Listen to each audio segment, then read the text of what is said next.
कार्तिक जी शांत हो जाए। कार्तिक जी डरिए मत। कार्तिक दूर करा।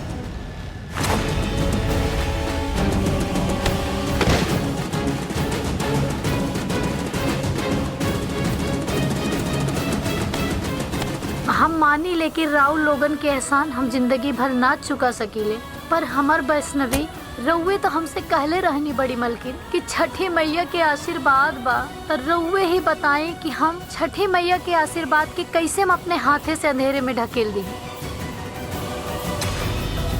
मौसी हमके जाए दी, पवित्र अग्नि के सामने हमनी के फेरा ले ले बनी जा। छोनो होके अब हुए हमार घर रउए हमके पत्नी धर्म पालन करे के पाठ सिखौले रहनी ना, अब वो हमके निभावे के होई। हमके जाए दी।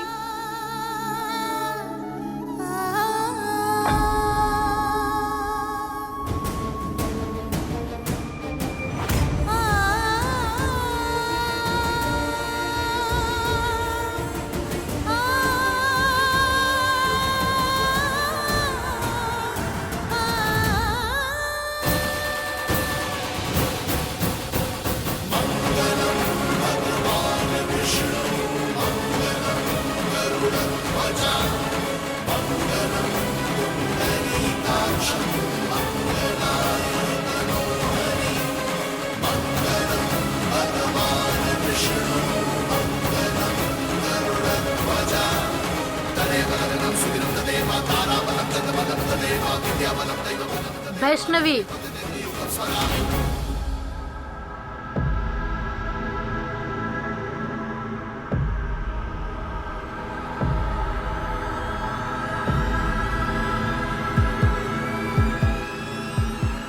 ओह घरे की तरफ एक भी कदम बढ़ैलू तो हमार मरल मुंह देखबू।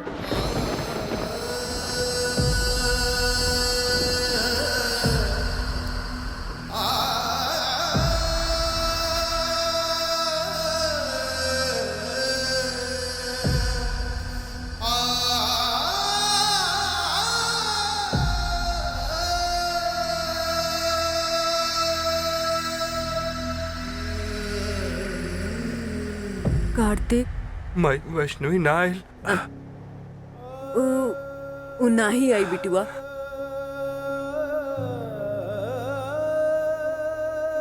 बुलावा वैष्णवी के प्लीज। हमरी तरफ देख। आज छोड़ दे बिटुआ, आज बिल्कुल मत लगा। उ कबो नहीं आई, उ कबो ना आए वाला बिया। देखत का बानी, गाड़ी चलाई ना।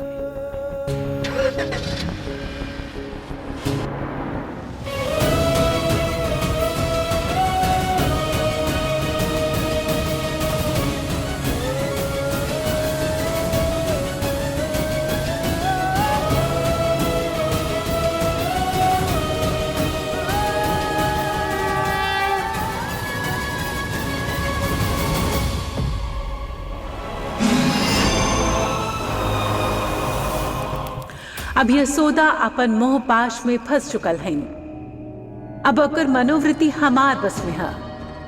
अब षष्ठी के हराए का मंशा यशोदा पूरा करी। ऐसा ना हो सकेला।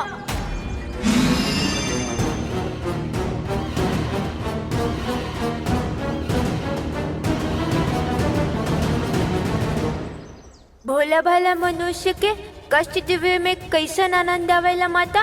मैया के इतना प्रयास के बाद भी रुआ उनके एक को नहीं सुने नी। ऐसन काहे करे नी रुआ ऐसन। पूछे के हर तो जाके अपने मैया से प्रश्न पूछा। हमसे प्रश्न करे का तो के कोनो अधिकार ना है। अधिकार बा, और आज हम प्रश्न के उत्तर लेके रहे।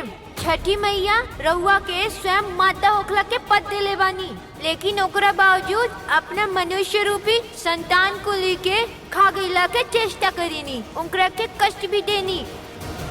रउआ के देवी कहला के कोनो अधिकार नहीं के। का कहला तू? हमरा के देवी कहे के अधिकार ना हा, तो तोहरा के जीवित रहे के अधिकार ना हा।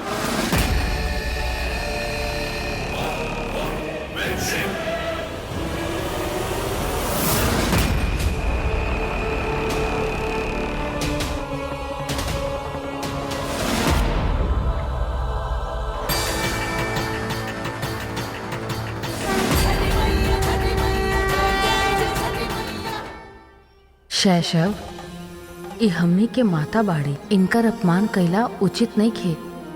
इनका से माफी मांगा। यो तो हमरा माई के अपमान कैले बाड़ी। हम जानते नहीं करा के अच्छा से ई माता ना है। माफ करी छठी मैया, हम क्षमा नहीं मांगे।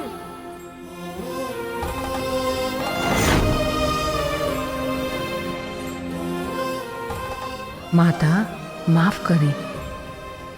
शैशव एगो बच्चा बा, यही खातिर ओकरा के सृष्टि के नियम के ज्ञान नहीं खे। बाकी रउआ तो माता बानी ना, का एगो बच्चा के एही तरह से दंड देवल उचित बा? का उचित है का अनुचित, ई सीखे का हमके रउआ से आवश्यकता ना है। सीखे की आवश्यकता तो बा माता। बाकी रउआ आपन ही अहंकार के अग्नि में आपन देवत्व के भस्म करे पे तुलल बानी। हमार काम रहे रउआ के सचेत करे के। अब रउआ अपन दायित्व के निर्वहन करे और हम अपन कर्तव्य के पालन करब। मनुष्य के पालन करे के होई धर्म के, पूजा करे के होई उनकरा के, और जब तक ऐसा ना होई तब तक उनकरा के हमार प्रकोप सहे के होई। माता, भक्ति के मूल आधार बा श्रद्धा।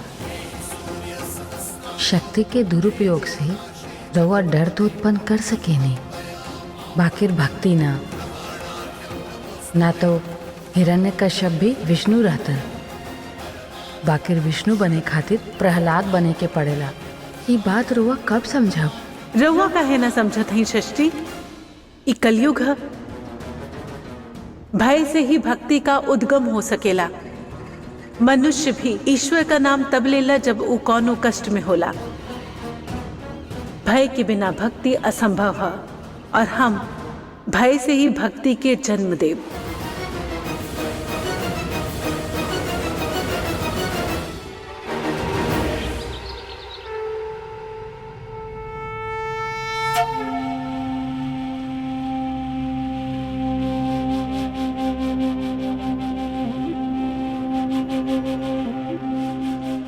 का सही बा और का गलती हमके कुछ नहीं के पता मैया। एक तरफ पत्नी के धर्म और दूसरी तरफ मौसी के कसम। हमके नहीं के पता के का कैले बा, लेकिन हमके इतना याद बा कि ई मंगलसूत्र और कार्तिक जी के साथ लिहल फेरा हमके दिशा दी मैया, हमके रास्ता दिखाई। तोहके ई शादी तोड़े के होई वैष्णवी, यह सही रास्ता है।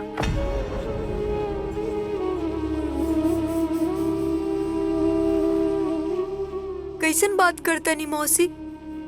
बियाह भइल बा हमार, कोनो मजाक नहीं। रउवे त हमके सिखैले बानी ना कि एगो औरत के गले में एक बार मंगलसूत्र डल जाए तो ओकरा के निकालल ना जा सकेला। ई सिंदूर के निशानी मिटावल ना जा सकेला। रउवे त कहत रहनी ना कि जन्मों जन्मांतर के रिश्ता होला, और रउवे तोड़े की बात करता नहीं। हाँ करत आने हम, लेकिन जवन रिश्ता के बुनियाद प्यार और भरोसे के बजाय झूठ और धोखा पे रखल हो ना, ओकर टूट जाइल ही सही है। अरे हम तोहरा के केहू और के श्राप के प्रकोप ना भुगते दे बिटिया। बस इस शादी के भूल जा वैष्णवी। एगो अबोध बच्चा जे केहू के गलती के श्राप भुगतता, ओई में वो बच्चा के का गलती बा मौसी? दोष त उनकर बा जे लोग हमनी से बात छुपालस। कार्तिक जी निर्दोष बानी मौसी। अरे पूरे गांव के सामने उतारा के धक्का देले बाड़। अरे दूर करा। उस शादी के बाद पता नहीं तोहरा साथ का करी। हमरा के इस समझ में नहीं खे आवत तोहरा के इस शादी पे गुस्सा काहे नहीं खे आवत वैष्णवी। कैसे करी उनकरा पे गुस्सा मौसी, कैसे करी? उ खुद इतना डराई रहनी। कुछ ना हुई बेटा। दूर करो के। कुछ अरे ओ नहीं, मार डाले बिट्टू, हमके। शांत करते हमरा तरफ देख, देख हमरा तरफ। डर के वजह से वहाँ के हमरों के धक्का दे देनी, वहाँ के हमरा के चोट ना पहुँचाए चाहत रहनी हम, बल्कि खुद वो अपना मन के डर से चोटिल रहनी है मौसी। ई हमदर्दी से तोहरा कोनो फायदा होखे वाला नहीं खे वैष्णवी। उ लइका के साथ तोहार कोनो भविष्य नहीं खे। पर एक बात सुन ला, हम तोहार जिंदगी ओकरा साथ बर्बाद होखे ना दे। मंजूर बातों के, वरना आज से हमार तोहार कोनो वास्ता नहीं खे। मौसी, मौसी ऐसा मत करी मौसी। हमार फैसला अटल बा वैष्णवी। अब तोहार बारी।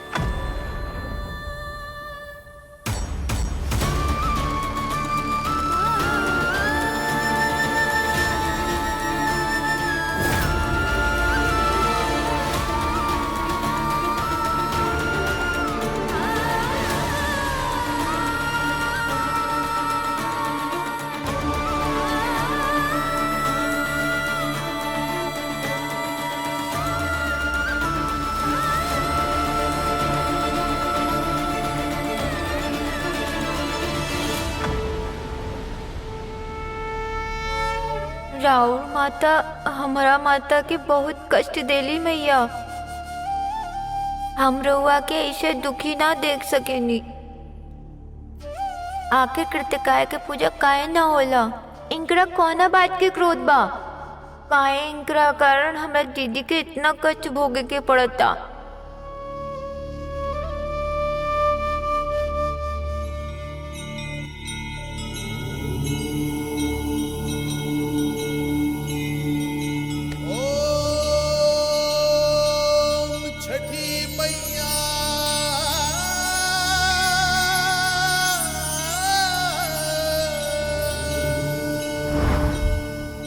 शैशव, इ तारा मंडल देख सकेला तू? ई 7 तारा सप्त ऋषि बारन। ऋषि वशिष्ठ, ऋषि मारीची, ऋषि पुलत्स्य, ऋषि पुलह, ऋषि अत्रि, ऋषि अंगीरा और ऋषि क्रतु। जाना ताड़ा तू, पहले कृतिकाएं 6 गुना बल्कि 7 गो होवत रहन, और उस 7 इन ऋषियन के अर्धांगिनी होवत रहली है। उनका नाम है शिव, शंभुति, प्रीति, सन्नति, अनुसुईया, क्षमा और अरुंधति। इनमें से 6 गो ऋषि के ऐसन प्रतीत होल कि उनकर पत्नियन के अग्निदेव के प्रति आकर्षण बा, जे कारण 6 ऋषियन ने पति धर्म के भंग करे के दोषी पाके अपन पत्नियन के परित्याग कर देहलन। खाली देवी अरुंधति ही रहली सप्त ऋषि के पास, जेकर आशीर्वाद आज भी नव विवाहित जोड़ा अपन विवाह के उपरांत लेवेला। यह 6 गो कृतिका ने भगवान शिव और माँ पार्वती के पुत्र भगवान कार्तिकेय के पालन पोषण कैली। इनकर क्रोध और दुख के कारण यह बा भगवान कार्तिकेय के उनकर माता माने के बावजूद भी पृथ्वी लोक में माँ पार्वती के पूजल जाला, बाकिर कर्तिकाओं के ना। और यही बात से रुष्ट होकर इनकर प्रकोप नवजात बच्चन के मृत्यु के कारण बनेला। सारा देवी देवता के साथ साथ स्वयं भगवान कार्तिकेय भी कर्तिकाओं के क्रोध छोड़े खातिर आग्रह कैले रहन, काहे कि इस संसार में पूजा खाली सात्विक शक्ति के ही हो सकेला। दूसरा के कष्ट देवे वाला भले ही देवता ही काहे ना होखे, उनका कबो भी पूजा ना हो सकेला। बाकिर कृतिकाएं ये बात समझ ही न सकेली। तबे ब्रह्मदेव जी कृतिकाओं के क्रूर दृष्टि से बच्चन के बचाए खातिर हमरा उनका के रक्षा खातिर दायित्व सौंपले बाड़न। माँ के गर्भ में प्रवेश करे से लेकर जन्म के छठा दिन तक जब तक ब्रह्मदेव उनकर भाग ना लिख देवलन उनकर रक्षा करे के ही हमार धर्म बा। सिर्फ कार्तिक के साथ ही नहीं, वैष्णवी के साथ भी बहुत गलत भइल है। समझाइब हम यशोदा के। हाय मोरी मैया, इतना कुछ होखला के बाद भी रउआ उ दू टके औरत के सामने झुके कहतनी अम्मा। और मिला गलती हमार है तो झुके के भी पड़ी। और भूला ना, और हम उ लोगन से कार्तिक का सच्चाई छिपैले है। छुपावल हमनी के मजबूरी रहे अम्मा, ये बात रउआ बहुत बढ़िया तरीके से जाने नी। कार्तिक जैसन भी होके वो जैसन लोग के 100 जन्म तक ऐसा रिश्ता तो मिले वाला नहीं अम्मा।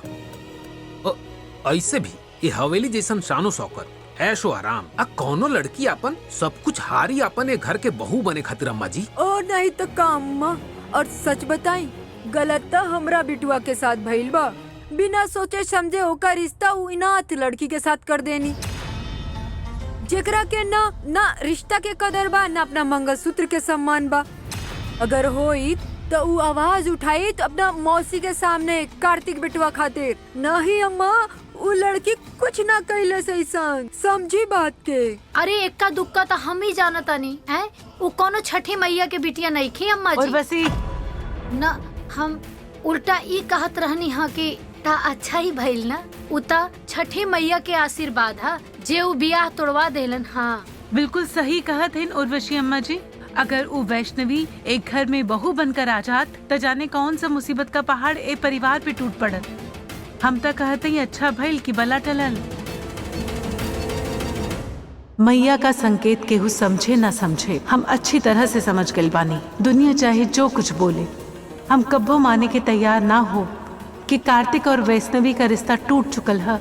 इनकर मिल मैया का विधान है जौन कभी ना टूट सकेला।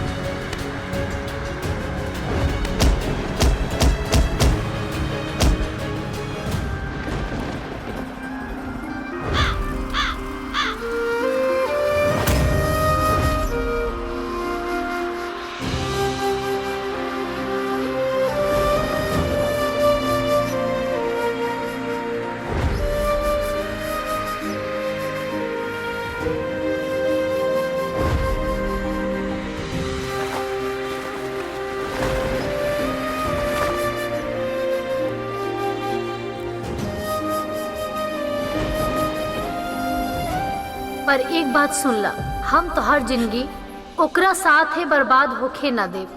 मंजूर है तो ठीक, वरना आज के बाद हमार तोहर कोनो वास्ता नहीं।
Mangalam Pundarikakshaम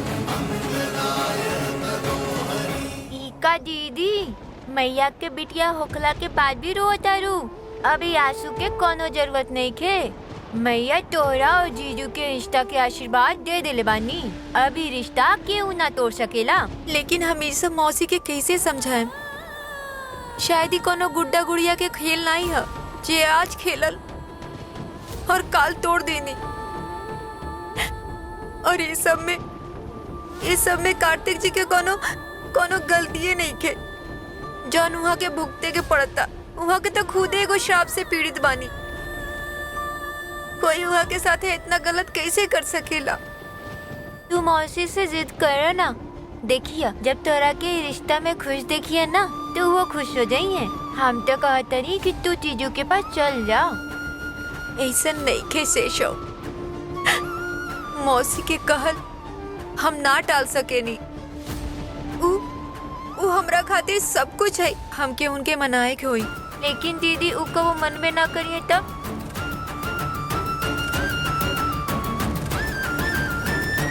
के प्यार के जरूरत बा शेषो, दुत्कार के नहीं। तब फिर परेशानी का बा दीदी। तू मौसी से जिद करो ना। फिर देखिए ये रिश्ता में तो के खुश देखिए ना तो वो खुश हो जाइए। हम तो कहते नहीं कि तू जीजू के पास चल जा। ऐसा नहीं खे शेषो। मौसी के कहल हम ना टाल सके नी। उ हमरा खातिर सब कुछ है। माई बाप घर बार सब कुछ। उनकर दिल ना दुखा सके नी हम।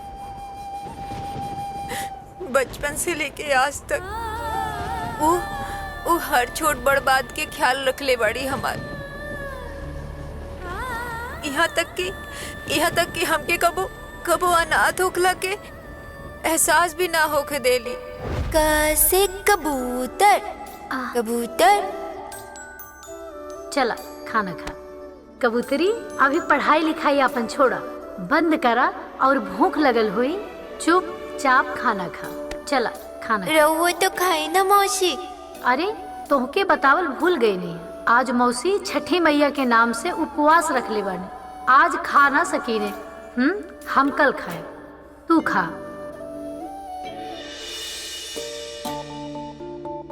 हमका माफ कर दो मैया। रउआ के नाम पे हम झूठ बोलनी है, पर का करती? अगर वैष्णवी के पता चल जाए घर में एक ही लोग के खाना बा तो वो कबो न खाए। वो सबसे पहले हमके खियाए, फिर अपना खाती। अपनी बच्ची खातिर झूठ बोलनी है। हमके माफ कर दी मैया।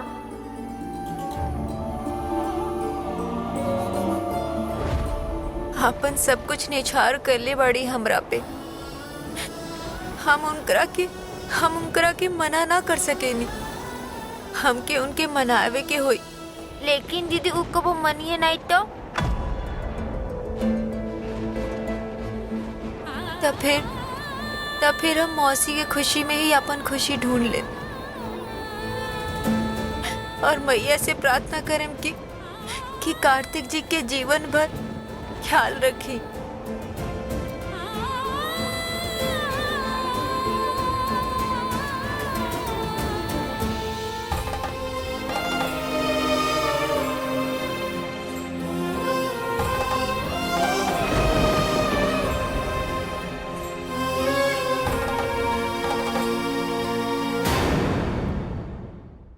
का अपना माई के लाख मना कैला के बावजूद भी सब कुछ छोड़ छाड़ के आयल भी हमरा कार्तिक खातिर यहाँ। Just shut up! हमार पत्नी वैष्णवी बात समझ लो तो। तनी सा उम्मीद के पीछे हम अपना बच्चे की जिंदगी दांव पे लगा दी। नहीं बड़ी मलकिन, हम रउआ सामने हाथ जोड़ा तानी और साफ साफ कहा तानी हमारी वैष्णवी हवेली ना जाए।